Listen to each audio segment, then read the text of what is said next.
प्रिय विद्यार्थियों नमस्कार। मैं डॉक्टर सहदेव पारिक। आज हम संरचनात्मक एकीकरण और विभेदीकरण जो कि बीए तृतीय वर्ष समाजशास्त्र के द्वितीय प्रश्न पत्र का एक प्रकरण है, उसके विषय में हम अध्ययन करेंगे। तो संरचनात्मक एकीकरण और विभेदीकरण ये तीन शब्दों से मिलकर के बना हुआ एक कंसेप्ट है, अवधारणा है।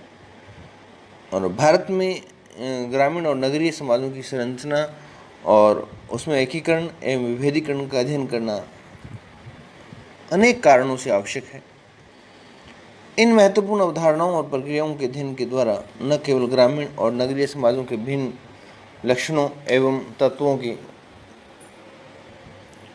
समाजशास्त्रीय जानकारी मिलेगी, बल्कि ग्रामीण व नगरीय समाजों के विकास और इनमें परस्पर समानताओं और विभिन्नताओं की भी जानकारी से हम अवगत होंगे। ग्रामीण और नगरीय समाजों के संरचनात्मक एकीकरण एवं विभेदीकरण का अध्ययन करने से पहले हमें इन मौलिक अवधारणाओं यानी कि संरचनात्मक एकीकरण और विभेदीकरण के अर्थ को समझना उपयुक्त होगा। उनको समझने के बाद ग्रामीण और नगरीय समाजों के संरचनात्मक एकीकरण और विभेदीकरण का अध्ययन हमारे लिए काफ़ी सरल हो जाएगा, क्योंकि जब तक हम किसी चीज़ के बेस में नहीं जाएंगे, किसी चीज़ के आधार हमें पता नहीं होगा, फंडामेंटल हमें पता नहीं होंगे, तब तक हम उसको और अधिक बारीकी से नहीं समझ पाएंगे। तो संरचनात्मक एकीकरण का अर्थ यानी कि संरचना से बना है संरचनात्मक। संरचना आप समझते हैं कि कोई संसार में जितनी भी वस्तुएं हैं या जितने भी पदार्थ हैं, उनकी कोई ना कोई संरचना, कोई ना कोई ढांचा अवश्य होता है। जैसे मकान की भौतिक संरचना, शारीरिक संरचना, हम संरचनाओं को इसमें शामिल कर सकते हैं। भौतिक वस्तु चाहे लघु हो चाहे बृहद हो, उसका कोई न कोई आकार प्रकार, कोई निश्चित आयतन, लंबाई, चौड़ाई, मोटाई या एक स्ट्रक्चर जो है उसका कोई न कोई जरूर होता है। और भौतिक चीज़ों की संरचना को समझना थोड़ा कठिन है। अभौतिक चीज़ों की संरचना को समझना थोड़ा कठिन है। भौतिक चीज़ों की संरचना तो हमें सामने दिखी जाती है। संरचना एक जटिल समग्र होता है और जिसमें अनेक विभेदीकृत इकाइयाँ एक दूसरे से अर्थपूर्ण ढंग से मतलब एक उचित क्रम में जुड़ी हुई होती हैं। और इन इकाइयों के पारस्परिक प्रकार्यात्मक एकीकरण यानी कि प्रत्येक इकाई जो भौतिक संरचना है, उसकी प्रत्येक इकाई प्रकार्यात्मक अपना योगदान उस संरचना को बनाए रखने में देती है। और प्रत्येक इकाई जो है एक दूसरे पर इंटरडिपेंडेंट होती है, परस्पर निर्भर होती है। इन इकाइयों में सामान्यतः स्थायी और व्यवस्थित संबंध होते हैं और ये सब इकाइयाँ एक दूसरे से विशेष क्रम यानी कि जहाँ उचित है वहीं जुड़ती हैं, जुड़ करके एक जटिल समग्र का निर्माण करती हैं। और इस जटिल समग्र को ही हम संरचना के रूप में जानते हैं, संरचना कहते हैं। उदाहरण के लिए मैं आपको बताऊं कि जैसे हम मकान की यदि बात करें तो मकान में क्या लगा हुआ है? चूना, सीमेंट लगी हुई है, सरिया लगा हुआ है, मिट्टी लगी हुई है, ईंटें लगी हुई है, पत्थर, पानी, सरिया, लकड़ी, सब कुछ ये सारी चीज़ें उसमें लगी हुई हैं। परंतु जब तक ये सारी इकाइयाँ, ये सारी यूनिट्स एक क्रमबद्ध तरीके से नहीं जुड़ेंगी, तब तक हम उसको मकान नहीं कह सकेंगे। यानी कि एक जगह ढेर कर दिया जाए, मिट्टी की ढेर कर दी, उसके ऊपर ईंटें रख दी, उसके ऊपर सीमेंट रख दिया, सरिया रख दिया, पानी डाल दिया, तो क्या वो मकान बन जाएगा? नहीं बनेगा ना। क्यों नहीं बनेगा? क्योंकि इकाइयों का एक क्रमबद्ध संयोजन वहाँ पर नहीं है। यदि इन्हीं इकाइयों को क्रमबद्ध तरीके से कहाँ सरिया, कहाँ सीमेंट, कहाँ ईंटें और कहाँ मिट्टी डालनी है और लगा करके एक जो ढांचा तैयार होता है, उसे हम मकान कह सकते हैं। ये सीधी सी बात है कि संरचना में जो क्रमबद्ध संयोजन इकाइयों का जो पाया जाता है और उसी के आधार पर जो एक संरचना निर्मित होती है, हम उसको क्या कहते हैं कि वो हमारी क्या संरचना है। इस संरचना को परिभाषित करते हुए जॉनसन ने लिखा है कि किसी भी वस्तु की संरचना उसके अंगों के कुछ सीमा तक स्थायी अंतर संबंधों में निर्मित होती है। और आपने लिखा है कि अंग शब्द स्थायित्व का गुण स्पष्ट करता है और सरल शब्दों में यह कहा जा सकता है कि संरचना विभिन्न अंगों के अंतर संबंधों से बनती है।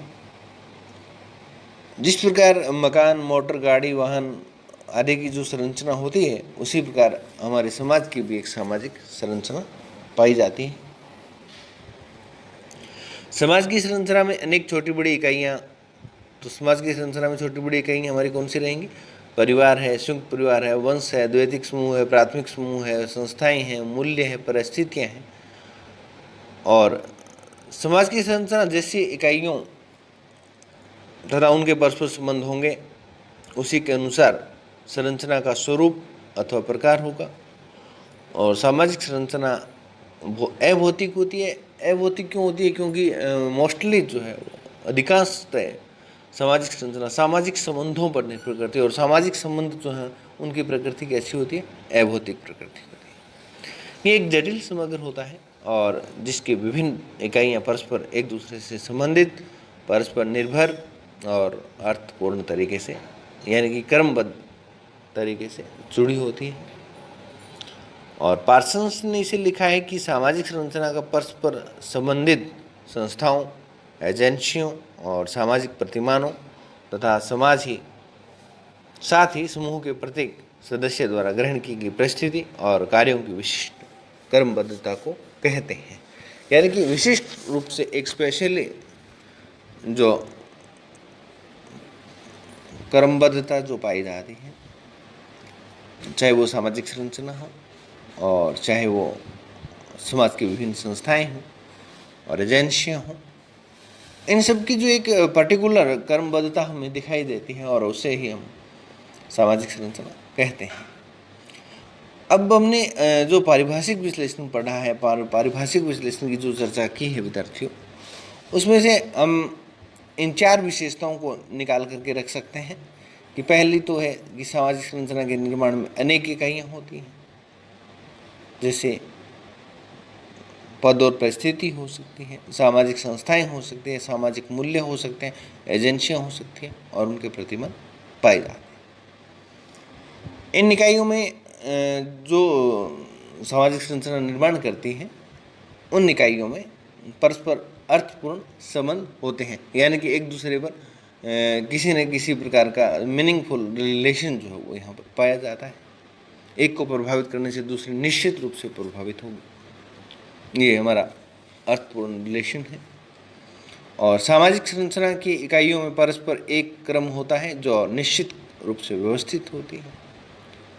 और चौथा हम ये कह सकते हैं कि सामाजिक संरचना का निर्माण मोस्टली जो है अमूर्त इकाइयों से होता है, जैसे पद है, भूमिका है, संस्थाएं हैं, एजेंसियां और प्रतिमान हैं। इसलिए ये जो संरचना है, सामाजिक संरचना जो है वो अमूर्त होती है। और गिन्सबर्ग ने तो ये लिखा है कि सामाजिक संरचना का अध्ययन सामाजिक संगठन के प्रमुख रूपों जैसे समूह, समितियों और संस्थाओं के प्रकार और इनका एक जो कुल बनता है उसको हम क्या कहते हैं? संकुल से संबंधित होता है और जिससे समाज का निर्माण होता है। और अन्य विद्वानों की तरह जो हमने अभी पढ़ा, पार्सन्स का पढ़ा, जॉनसन का पढ़ा, उन्हीं की तरह गिन्सबर्ग ने भी सामाजिक संरचना को और सामाजिक संगठन को एक ही मान लिया है और इन दोनों में कोई विशेष अंतर नहीं बताया है। और इनकी मान्यता है कि सामाजिक संरचना और सामाजिक समूहों और समितियों तथा संस्थाओं से मिलकर के जो एक संगठन बनता है वही सामाजिक संरचना है। तो नेक्स्ट में हम विभेदीकरण के विषय में पढ़ेंगे। तब तक के लिए धन्यवाद।